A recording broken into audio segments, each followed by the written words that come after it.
बहुत ही गर्व महसूस कर रहे हैं, फख्र महसूस कर रहे हैं।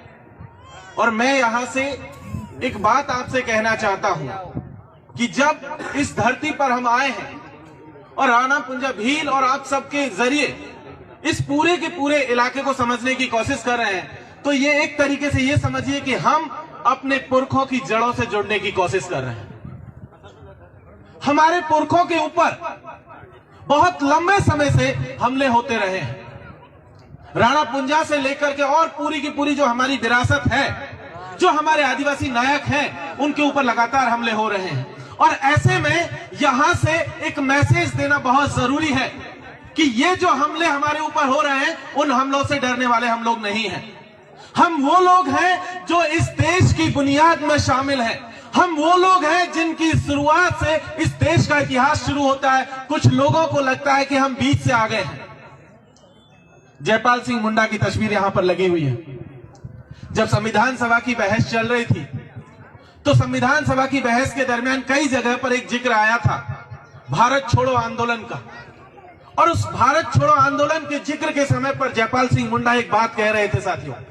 उन्होंने कहा था कि ये भारत छोड़ो आंदोलन जो अंग्रेजों के खिलाफ इस देश ने छेड़ा हुआ है, ये बिल्कुल सही है, लेकिन इसके साथ साथ इसके बाद में और जो लोग बाहर से आए, चाहे वो मुगल हो, चाहे कोई और हो, आर्यंस हो, तमाम लोगों को भी भारत से छोड़ना होगा। और ये देश तभी जाकर के सच्चे मायनों में आदिवासी मुल्क होगा और आदिवासियों का देश होगा। साथियों, ये बात यहां से समझनी पड़ेगी।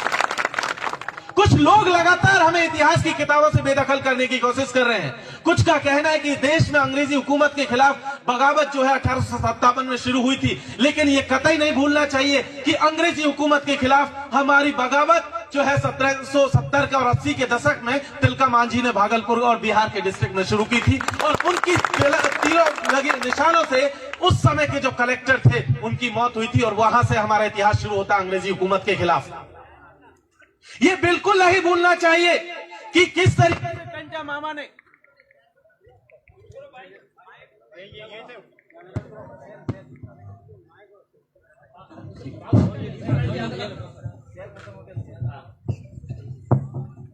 ये बिल्कुल याद रखने की जरूरत है कि किस तरीके से मालवा रीजन में टंटा भील ने अंग्रेजी हुकूमत के खिलाफ आदिवासियों के लिए अपनी बगावत का झंडा बुलंद किया था। ये बिल्कुल याद रखने की जरूरत है साथियों। ये भी याद रखने की जरूरत है कि गोंडवाना के इलाके में बाबूराव सेठमाके ने अंग्रेजी हुकूमत के खिलाफ बगावत का झंडा बुलंद किया था और आदिवासियों को मजबूत किया था। हमें बिल्कुल नहीं भूलने की जरूरत है कि किस तरीके से मुगल हुकूमत के खिलाफ रानी दुर्गावती ने, गोंडवाना की महारानी ने मुगलों के खिलाफ बगावत का झंडा बुलंद किया था और आदिवासियों को मजबूत किया था। ये याद करने की जरूरत है साथियों। कल शाम हम बैठे हुए थे डूंगरपुर में कांति भाई राउत के साथ में, कालीबाई भील कलशुआ की मूर्ति के नीचे। पहली दफा हमने वहां देखा कि किस तरीके से हमारे नायकों को किताबों से बेदखल कर दिया गया, लेकिन हमारे यहाँ के आदिवासी परिवार और आदिवासी समाज के तमाम साथियों ने मिलकर के कालीबाई भील कलशुआ की यहाँ पर मूर्ति स्थापित की। और यह हमारे लिए बहुत फख्र की बात है साथियों। ये भी याद रखने की जरूरत है कि कुछ ताकतें हैं जो हमारे लिए, हमारा जो है संस्कृति के ऊपर हमला कर रही है, हमारे इतिहास के ऊपर हमला कर रही है, हमारे अस्तित्व को मिटाने की कोशिश कर रही है। और उस कोशिश में आरएसएस सबसे आगे है। वो हमें वनवासी कह रहे हैं, कोई जंगली कहता है, कोई आदिम कहता है, कोई बर्बर कहता है, लेकिन उन सब के बावजूद हमें याद रखने की जरूरत है कि किस तरीके से जयपाल सिंह मुंडा ने संविधान सभा के भीतर चीख चीख कर कहा था कि हम इस जंगल के पुश्तैनी दावेदार है और हमारे लिए सिर्फ और सिर्फ एक ही शब्द मंजूर है, वो है आदिवासी। आदिवासी के अलावा हमें कोई दूसरा शब्द मंजूर नहीं है। इस बात को भी यहां से दोहराने की जरूरत है साथियों। एक चीज इस देश में हम लोग लगातार देख रहे हैं, आदिवासियों के ऊपर दो हमले सबसे बड़े हो रहे हैं आज की तारीख में। पहला है उनके अस्तित्व के ऊपर हमला। अस्तित्व हमारा किस चीज से? जिस जमीन पर हम बैठे हैं, इस जमीन से हमारा अस्तित्व है। अंग्रेजी हुकूमत के दौर से लगातार हमारे ऊपर हमले हो रहे हैं, हमारी जमीनों को छीना गया और वो हमले आज तक बदस्तूर जारी है। याद कीजिए, झारखंड के भीतर पिछले 70 सालों से झारखंड के आदिवासियों ने नेतरहाट में मूवमेंट चलाया हुआ था। वो नेतरहाट का मूवमेंट पिछले महीने जाकर के खत्म हुआ। 70 साल लगे उन्हें अपनी जमीन बचाने के लिए। और उसी तरीके का संकट यहां पर भी है सेंचुरी के नाम पर।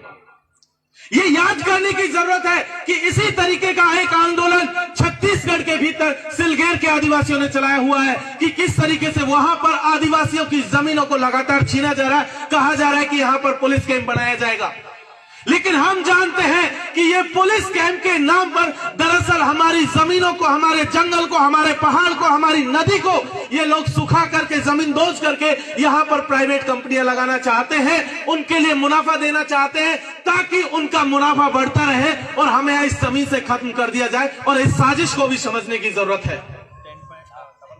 ये बिल्कुल याद रखिए साथियों कि ये पहली बार नहीं हो रहा जब आदिवासियों की जमीनों को छीना गया। याद कीजिए, अमेरिका के भीतर, ऑस्ट्रेलिया के भीतर वहां के आदिवासियों को खत्म कर दिया गया।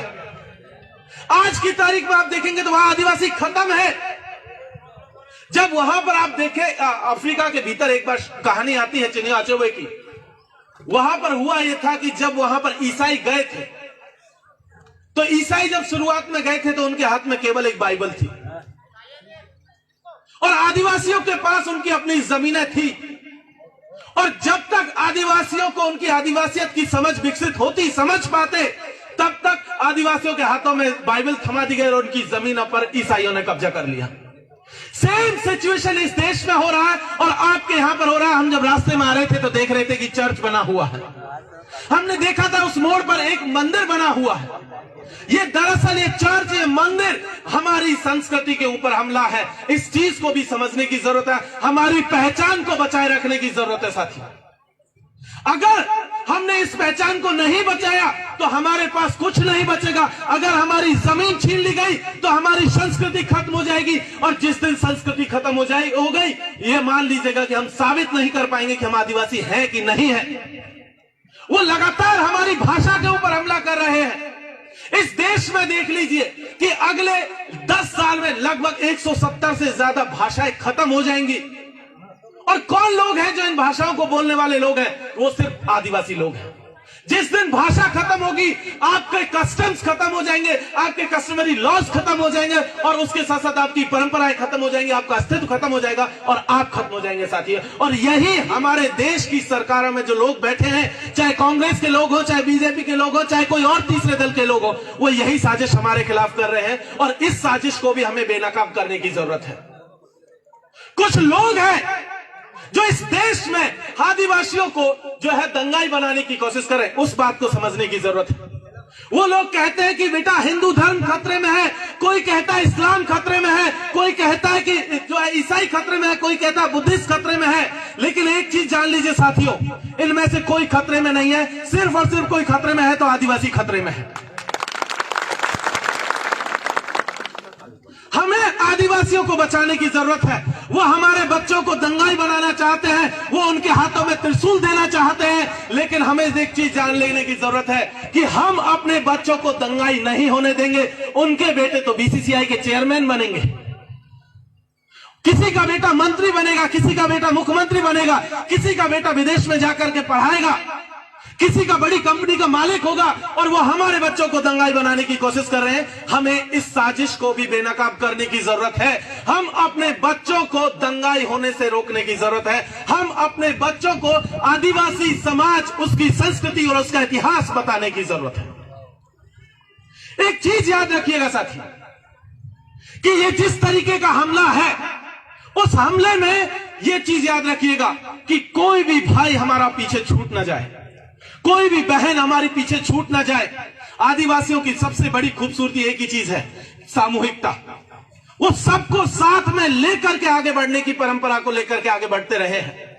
जिस दिन हमने एक का हाथ छोड़ दिया, दूसरे का हाथ छोड़ दिया, समझ लीजिएगा उसी दिन हम अकेले पड़ जाएंगे। हमें किसी को भी साथ से छोड़ने की जरूरत नहीं है, हमें सबको साथ लेकर के आगे बढ़ने की जरूरत है। और तभी सही मायनों में जाकर के आदिवासी एकता हम लोग कायम कर पाएंगे। और उसी आदिवासी एकता के जरिए हम लोग शायद सच मायने में अगर देखेंगे तो पाएंगे कि हमारा जो लड़ाई है, उस लड़ाई को तभी हम लोग जीत पाएंगे। सफदर हाशमी की एक कविता है, उस कविता के बाद में अपनी बात को खत्म करूंगा।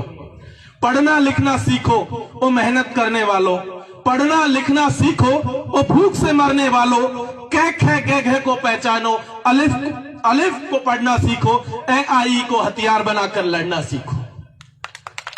पढ़ो कि हर मेहनत कश को उसका हक दिलवाना है। पढ़ो अगर इस देश को अपने ढंग से चलवाना है। पढ़ना लिखना सीखो ओ मेहनत करने वालों, पढ़ना लिखना सीखो ओ भूख से मरने वालों। साथियों, इस बात को समझ लीजिए, हमारे पास अगर कोई हथियार है जिसके जरिए हम अपनी सभ्यता, संस्कृति और इतिहास को बचा सकते हैं, तो वह हमारी कलम की ताकत है, हमारी सामूहिकता की ताकत है, हमारी संस्कृति की ताकत है और हमारे पुरखों की विरासत है। और इसी के जरिए हम अपने समाज को बचा सकते हैं और आगे ले जा सकते हैं। बहुत बहुत शुक्रिया। इंकलाब जिंदाबाद, भील प्रदेश जिंदाबाद, आदिवासी एकता जिंदाबाद।